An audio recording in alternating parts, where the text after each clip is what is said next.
17 जुलाई को पंजाब में बड़ी मार-धाड़ वाले और कांटेदार ज़िमनी इंतखाबात होने जा रहे हैं, क्योंकि एक तरफ गरजता बरसता सूरज होगा, दूसरी जानिब सियासी जमातों का सुलगता हुआ बयानिया।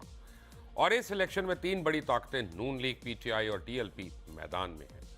तो पीपल्स पार्टी ने कामयाब सियासी चाल खेल दी। यानी आज के इस शो में हर एंगल, हर हवाले और हर सीट पे बात करने की कोशिश करेंगे, लेकिन क्योंकि ये है खरा सच और हमारी चुड़ैल अब जो है वो हर जगह पे मशहूर है, तो सबसे पहले तो उसकी चंद मुखबरियाँ आपको बता दूँ। ये याद रखिएगा कि इलेक्शन होने में अभी दिन बाकी हैं, लेकिन मेरी चुड़ैल ने पहले ही बता दिया था कि किस जमात के पास कितनी सीटें होंगी। मैं आपको दोबारा से बता दूंगा। चुड़ैल के मुताबिक 20 सीटों पर होने वाले ज़िमनी इंतखाबात में से 13 से 14 जो हैं वो PMLN वो जीत रही है सीटें, उसमें कोई इशू नहीं है। 4 सीट्स जो हैं वो PTI जीत रही है और 2 नशिस्तों पे कांटेदार मुकाबला मुतवक्की है। कुछ सीट्स तो बिल्कुल वाज़ेह हैं, जैसे कि आपको मैं बताऊं कि PP 168 है, इस पर नून लीग का कोई मुकाबला ही भला ही मुमकिन नहीं है। इस ज़िमनी इलेक्शन में टिकट देने के हवाले से तहरीक इंसाफ से जहां काफ़ी ब्लंडर्स हुए हैं, तो नून लीग से भी कुछ गलतियां हुई, पर इस हवाले से रावी का कहना है कि गलतियां सियासी मजबूरियां होती हैं। पर सबसे पहले तहरीक इंसाफ के ब्लंडर्स की बात की जाए तो PTI सबसे पहले अपने बयानिए के हवाले से कंफ्यूज दिखाई देती है, क्योंकि इस वक्त PTI में 2 बड़े धड़े बन चुके हैं।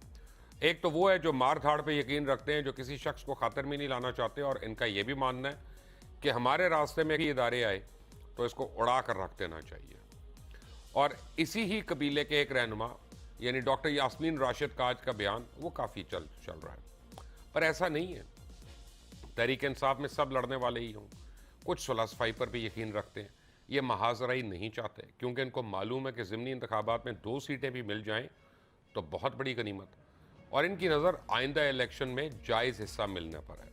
नून लीग और PTI दोनों ने कोशिश की कि इलेक्टेबल्स को ज़्यादा टिकट दिए जाएं, और अब ये खुशकिस्मती कहें या सियासी जोड़ तोड़ कि नून लीग के पास इलेक्टेबल्स बहुत ज़्यादा तादाद में है। तहरीक इंसाफ ने अभी तक 18 टिकट्स जारी किए हैं, जिनमें सियासी खानदान, रिश्तेदार, इलेक्टेबल्स को 8 टिकट, जबकि हाल ही में नून लीग से आने वाले 3 उम्मीदवारों को तहरीक इंसाफ का टिकट दिया गया। और ज़िमनी इंतखाबात में पार्टी सियासत से ज़्यादा मकामी सियासत, ख़ानदानी मौक़िफ़ और असर रसूख, बरादरी, ये चीज़ें अहमियत रखती हैं।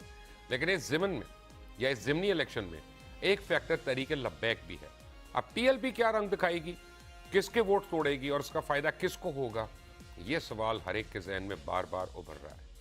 आप देख रहे हैं खरा सच। मेरा नाम है मुबशर लुकमान और मेरे आज के 2 मेहमान किसी तारुफ के मोहताज नहीं है। सीनियर एंकर पर्सन, तज्ज़ियाकार जनाब अब्दुल रऊफ साहब मेरे साथ हैं। आज बड़े अरसे के बाद टेलीविज़न पे दोबारा आए हैं। मोहसिन बेग साहब, ये भी आप इनको जानते हैं, ऑनलाइन के रूए रवां हैं, और ये भी मुझे ज्वाइन करें। आप दोनों का बहुत बहुत शुक्रिया। ये पंजाब के ज़िमनी इलेक्शन को कैसे देख रहे हैं आप?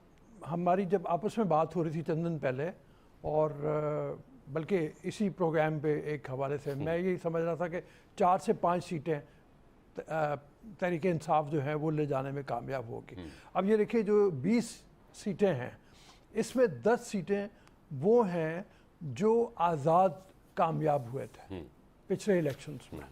वो तहरीक इंसाफ के लोग नहीं थे, वो आज़ाद उम्मीदवार थे। इसका मतलब यह है कि वो तहरीक इंसाफ के भी उम्मीदवारों को हरा के आए थे, जिसका मतलब हमें ये लेना चाहिए कि 10 हलके तो ऐसे हैं जो तहरीक इंसाफ के लिए कमज़ोर हलके हैं, वो मजबूत हलके नहीं हैं। जब वहाँ पे कैंपेन चल रही होगी और एक बयानिया जो चल रहा होगा, चाहे आप लाख मतलब आप ये बात कहें कि इमरान खान निकले हुए हैं, वो बात कर रहे हैं लोटों को वोट ना देना, ये ना करना, वो ना करना, लेकिन मेरा ख्याल है कि ये बयानिया कामयाब होने वाला नहीं है। उसकी वजह ये है कि जिस वक्त कोई भी पॉलिटिकल पार्टी ज़रा असेंडिंग होती है, जो असेंडिंग पार्टी इस वक्त नून लीग है, उस वक्त लोग उसके साथ ज़्यादा शामिल होते हैं, उसके बयानिए को तक़वियत भी ज़्यादा मिल रही होती है। तो मेरा अपना ख्याल ये है कि एक तो वो लहर में वो आएंगे। दूसरी बात, हम पहले भी इस पर बात कर चुके हैं और मेरे ख्याल में हम सब जानते हैं कि नून लीग को इलेक्शन लड़ना आता है। नून लीग के पास वो टीम मौजूद है जो इलेक्शन में कैंपेनिंग भी अच्छी करती है, इलेक्शन के दिन में मैनेजमेंट भी अच्छा करती है, और इलेक्शन से पहले भी जो मैनेजमेंट के तकाज़े होते हैं उसको भी पूरा करती है। तो ये एक और फैक्टर है जो तहरीक इंसाफ के पास नहीं है।